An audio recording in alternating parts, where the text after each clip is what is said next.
Hello viewers, আপনারা ভালো আছেন? আজকে আমি আপনাদের প্রোডাক্ট সেল করার ধাপগুলো নিয়ে আলোচনা করব।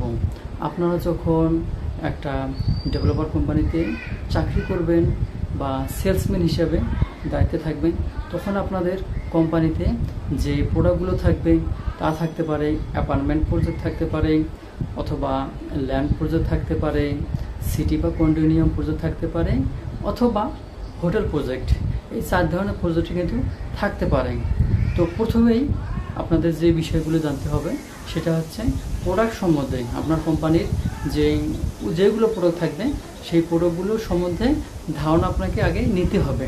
এরপর আপনাকে ক্লায়েন্টকে, অর্থাৎ আপনি যখন ক্লায়েন্ট হ্যান্ডেল করবেন তখন এই বিষয়গুলো আপনাকে সুন্দরভাবে বলতে হবে, বোঝাতে হবে।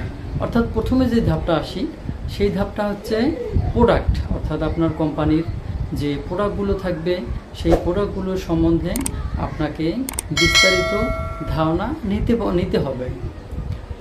এবার আসি, আমি আগে বলতেছি যে সেল করার ধাপ হচ্ছে 4 প্রকার।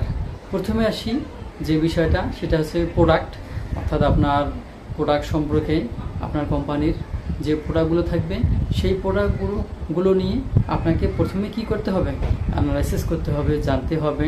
প্রোডাক্ট সম্বন্ধে বিস্তারিত তথ্য আপনাকে জানতে হবে। আপনি যখন একটা ডেভেলপার কোম্পানিতে চাকরি নেবেন তখন প্রথমেই আপনার যে দায়িত্ব সেটা হচ্ছে প্রোডাক্ট সম্বন্ধে বিস্তারিত ধারণা আপনাকে নিতে হবে। এবার আসি 2 নম্বর ধাপ, অর্থাৎ 1 নম্বর ধাপ প্রোডাক্ট, 2 নম্বরের ধাপ হচ্ছে প্লেস। এবার আসি, আপনার একটা কোম্পানির প্রজেক্ট আছে, সেটা ডেভেলপার প্রজেক্ট যেগুলো থাকে, অর্থাৎ ল্যান্ড প্রজেক্ট থাকতে পারে, city project, condominium project, hotel, apartment project থাকতে পারে। তো আপনাকেই বলতে হবে যে আপনার কোম্পানির প্রোডাক্টগুলো কোন জায়গায়, তার লোকেশনটা কি। ক্লায়েন্টকে সহজেই বুঝাতে হবে যে আমার অমুক জায়গার কাছে আমার এই প্রজেক্টটা। যদি আমি সেই হিসেবে বলতে চাই যে আমার প্রজেক্টটা যেমন দিনাজপুরের বিখ্যাত নামকরা মসজিদ শাহী মসজিদের পাশেই আমার প্রজেক্ট অবস্থিত, যদি আমি এই বিষয়টা ক্লায়েন্টকে বুঝাতে পারি তাহলে ওনার জন্য সহজেই জায়গাটা বুঝতে পারবে যে আমার এই অ্যাপার্টমেন্ট প্রজেক্টটা কোন জায়গায় অবস্থিত। সেইভাবে যেহেতু এখন ক্লায়েন্টদের সেই আগের মতন আর সময় নাই, অর্থাৎ সবাই ব্যস্ততা, অনেকেই আপনার যদি প্লেস ভালো না থাকে তাহলে কিন্তু আপনার প্রজেক্টটা তারা নিতে বা দেখতে সহজেই চাইবে না। এই কারণে আপনার সুন্দরভাবে বলতে হবে যে আমার অমুক জায়গার কাছেই অথবা অমুক জায়গার পাশেই আমার এই প্রজেক্টটা আছে, তাহলে ক্লায়েন্টের আকর্ষণটা আপনার প্রজেক্টে চলে যাবে। তো 2 নম্বরে গেল, 1 নম্বরে গেল প্রোডাক্ট, 2 নম্বরে গেল প্লেস। এবার আসি 3 নম্বর ধাপ, সেটা হচ্ছে প্রমোশন।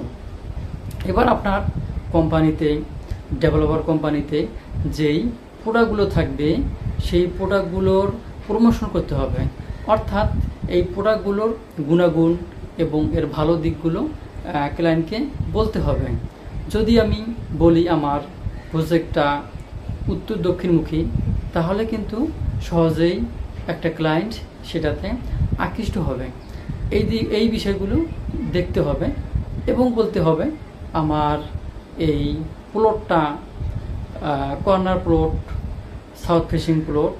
এইভাবে কিন্তু আপনাকে প্রমোশন করতে হবে, অর্থাৎ আপনার এই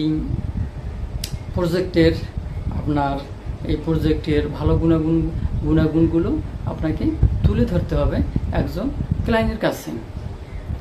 তাহলেই একজন ক্লায়েন্ট সহজে কিন্তু আপনার এই বিষয়গুলো জানতে পারবেন, অর্থাৎ আপনার কি কি ফ্যাসিলিটি আছে বা কি কি ধরন আছে আপনি তাদের কাছে বিস্তারিত আলোচনা করবেন। এবার আসি শেষ ধাপ, অর্থাৎ সর্বশেষ ধাপ হচ্ছে প্রাইস। একটা ক্লায়েন্টকে পেয়েই আপনার প্রোডাক্ট, প্লেস, প্রমোশন না করেই হুট করে আপনি প্রাইসটা বলতে পারবেন না। যদি প্রাইসটা বলেন, হয়তো ক্লায়েন্টের সেরকম সারা শব্দ নাও পেতে পারেন। এই কারণে আপনার বাকিগুলো অর্থাৎ বাকি 3টা ধাপ আগে জানতে হবে, এরপরে শেষের ধাপে আসতে হবে। আপনার প্রাইস অর্থাৎ আপনার প্রোডাক্টটার মূল্য বলতে হবে, এবং এর সাথে আপনারা ভালোভাবে খেয়াল রাখবেন যে আপনার কোম্পানি যেই সিস্টেম অর্থাৎ আপনার apartment project, land project, hotel বা কন্ডোমিনিয়াম প্রজেক্টগুলো, সিটি প্রজেক্টগুলো, যেই আপনার কোম্পানির যেই সিস্টেম, সেই সিস্টেমকে কিন্তু এখন বলতে হবে। অর্থাৎ আগে সব কিছু বলার পরে সর্বশেষে আপনার এই প্রাইসটাতে আসতে হবে। তাহলে আপনার কাছে একজন ক্লায়েন্ট সহজেই আপনার কথা শুনবে এবং আপনার কথা বোঝার চেষ্টা করবে। তার সাথে এই প্রোডাক্টের সম্পর্কে তার আইডিয়া হবে, ধারণা হবে এবং প্রাইস সম্বন্ধে জানা হবে। তো এই হচ্ছে 4টা স্টেপ, অর্থাৎ একটা ক্লায়েন্টকে আকৃষ্ট করার জন্য এই 4 স্টেপে আপনাকে সামনে এগোতে হবে। তাহলে আপনার প্রোডাক্টটা সেল ডান হবে। মনে রাখতে হবে সব কিছু ধাপে ধাপে আপনাকে আসতে হবে। তারপরে শেষের ধাপে আপনাকে প্রাইস সম্পর্কে আলোচনা করতে হবে।